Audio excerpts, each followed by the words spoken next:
দৃঘাংচু। রচনা সুকুমার রায়। এক ছিল রাজা। রাজা একদিন সভায় বসেছেন। চারিদিকে তার পাত্র মিত্র আমির ওমরা সিপাই শান্ত্রী গিজগিজ করছে। এমন সময় কোথা থেকে একটা দাঁড়কা কুড়ে এসে সিংহাসনের ডান দিকে উঁচু থামের ওপর বসে ঘাড় নিচু করে চারিদিকে তাকিয়ে অত্যন্ত গম্ভীর গলায় বলল, খ। কথা নেই বার্তা নেই, হঠাৎ এরকম গম্ভীর শব্দ। সভাসুদ্ধ সকলের চোখ একসঙ্গে গোল হয়ে উঠল।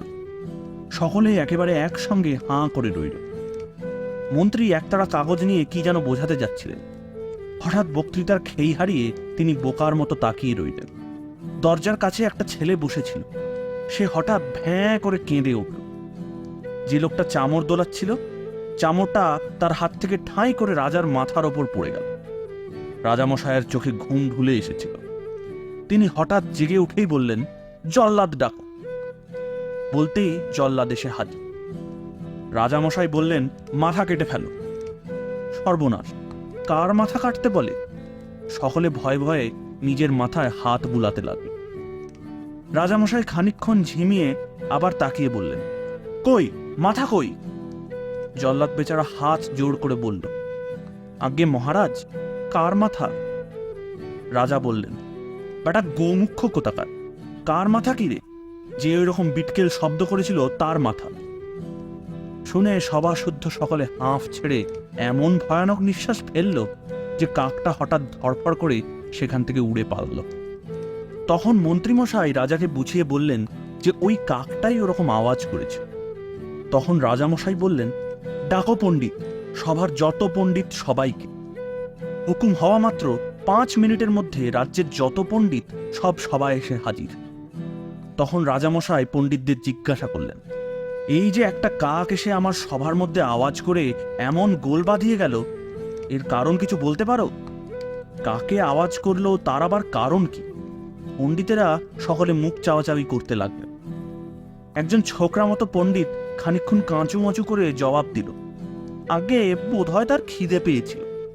রাজামশাই বললেন, তোমার যেমন বুদ্ধি, খিদে পেয়েছিল তা সভার মধ্যে আসতে যাবে কেন? এখানে কি মুড়ি মুড়কি বিক্রি হয়? মন্ত্রী, ওকে বিদেয় করে দাও।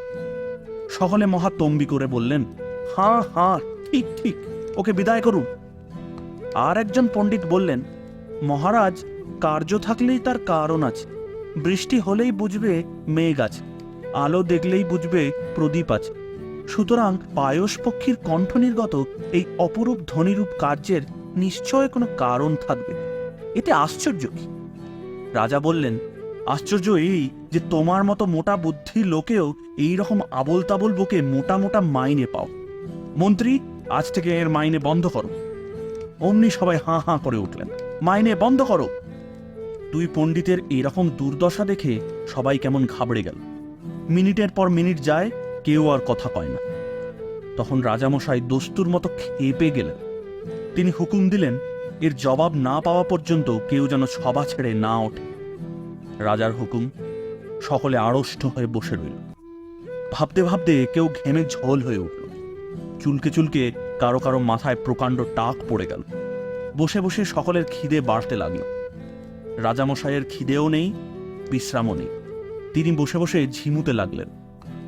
সকলে যখন হতাশ হয়ে এসেছে আর মনে মনে পণ্ডিতদের মূর্খ অপদার্থ নিষ্কর্মা বলে গাল দিচ্ছে, এমন সময় রোগা সুটকো মতন একজন লোক হঠাৎ বিকট চিৎকার করে সবার মাঝখানে পড়ে গেল। রাজা, মন্ত্রী, পাত্র, মিত্র, উজির, নাজির সবাই ব্যস্ত হয়ে উঠে বললেন, কি হলো, কি হলো? তখন অনেক জলের ছিটে, পাখার বাতাস আর বলা খাওয়ার পর লোকটা কাঁপতে কাঁপতে উঠে বলল, মহারাজ, সেটা কি দাঁড় কাক ছিল? সকলে বলল, হাঁ হাঁ হাঁ। কেন বল দেখি? লোকটা আবার বলল, মহারাজ, সে কি ওই মাথার উপর দক্ষিণ দিকে মুখ করে বসেছিল, আর মাথা নিচু করেছিল, আর চোখ পাকিয়েছিল, আর কহ শব্দ করেছিল? সকলে ভয়ানক ব্যস্ত হয়ে বললে, হ্যাঁ হ্যাঁ, ঠিক ওই রকম হয়েছিল। তাই শুনে লোকটা আবার ভেউ ভেউ করে কাঁদতে লাগলো আর বলতে লাগলো, হায় হায়, সেই সময় কেউ আমায় খবর দিলে না কেন? রাজা বললেন, তাই তো, একে তোমরা তখন খবর দাওনি কেন? লোকটাকে কেউই চেনে না, তবু সে কথা বলতে সাহস পেল না। সবাই বললে, হ্যাঁ, ওকে একটা খবর দেওয়া উচিত ছিল। যদিও কেন তাকে খবর দেবে আর কি খবর দেবে এ কথা কেউ বুঝতে পারল না। লোকটা তখন খুব খানিকটা কেঁদে তারপর মুখ বিকৃত করে বলল, দৃঘাংচু। সে আবার কি? সবাই ভাবল লোকটা খেপে গেছে। মন্ত্রী বললেন, দৃঘাঞ্চু কি হে? লোকটা বলল, দৃঘাঞ্চু নয়, দৃঘাংচু। কেউ বুঝতে পারল না, তবু সবাই মাথা নেড়ে বলল, ও। তখন রাজামশাই জিজ্ঞাসা করলেন, সে কিরকম হে? লোকটা বলল, আগে আমি মূর্খ মানুষ, আমি কি অত খবর রাখি? ছেলেবেলা থেকে দৃঘাংচু শুনে আসছি, তাই জানি দৃঘাংচু যখন রাজার সামনে আসে তখন তাকে দেখতে দেখায় দাঁড় কাকের মতো। সে যখন সভায় ঢোকে তখন সিংহাসনের ডান দিকের থামের ওপর বসে মাথা নিচু করে দক্ষিণ দিকে মুখ করে চোখ পাকিয়ে কহ বলে শব্দ করে। আমি তো আর কিছুই জানি না, তবে পণ্ডিতেরা যদি জানেন। পণ্ডিতেরা তাড়াতাড়ি ব্যস্ত হয়ে বললেন, না না না না, ওর সম্বন্ধে আর কিছু জানা যায়নি। রাজা বললেন, তোমায় খবর দেয়নি বলে কাঁদছিলে, তুমি থাকলে করতে কি? লোকটা বলল, মহারাজ, সেই কথা বললে যদি লোকে বিশ্বাস না করে, তাই বলতে সাহস হয় না। রাজা বললেন, যে বিশ্বাস করবে না তার মাথা কাটা যাবে, তুমি নির্ভয় বলে ফেলো। সভাশুদ্ধ লোক তাতে হাঁ হাঁ করে সায় দিয়ে ওঠে। লোকটা তখন বলল, মহারাজ, আমি একটা মন্ত্র জানি। আমি যুগ জন্ম ধরে বসে আছি, দৃঘাংচুর দেখা পেলে সেই মন্ত্র তাকে যদি বলতে পারতাম তাহলে কি যে আশ্চর্য কাণ্ড হতো তা কেউ জানে না, কারণ তার কথা কোনো বইয়ে লেখেনি। হায় রে হায়, এমন সুযোগ কি আর পাবো? রাজা বললেন, মন্ত্রটা আমায় বলো তো। লোকটা বলল, সর্বনাশ, সে মন্ত্র দৃঘাংচুর সামনে ছাড়া কারুর কাছে উচ্চারণ করতে নেই। আমি একটা কাগজে লিখে দিচ্ছি, আপনি 2 দিন উপোস করে 3 দিনের দিন সকালে উঠে সেটা পড়ে দেখবেন। আপনার সামনে দাঁড়কাক দেখলে তাকে আপনি মন্ত্র শোনাতে পারেন, কিন্তু খবরদার আর কেউ যেন তা না শোনে, কারণ দাঁড়কাক যদি দৃঘাংচু না হয় আর তাকে মন্ত্র বলতে গিয়ে অন্য লোক শুনে ফেলে, তাহলেই সর্বনাশ। তখন সভা ভঙ্গ হল। সবার সকলে এতক্ষণ হাঁ করে শুনছিল, তারা হাঁফ ছেড়ে বাঁচল। সকলে দৃঘাংচুর কথা, মন্ত্রের কথা আর আশ্চর্য ফল পাওয়ার কথা বলা বলি করতে করতে বাড়ি চলে গেল।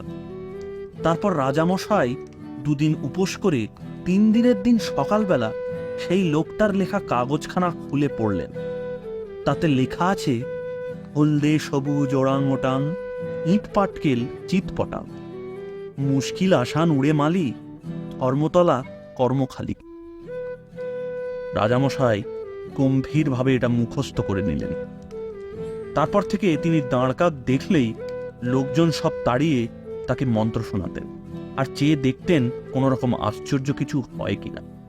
কিন্তু আজ পর্যন্ত তিনি দৃঘাংচুর কোনো সন্ধান পাননি। আপনারা এতক্ষণ শুনছিলেন দৃঘাংচু।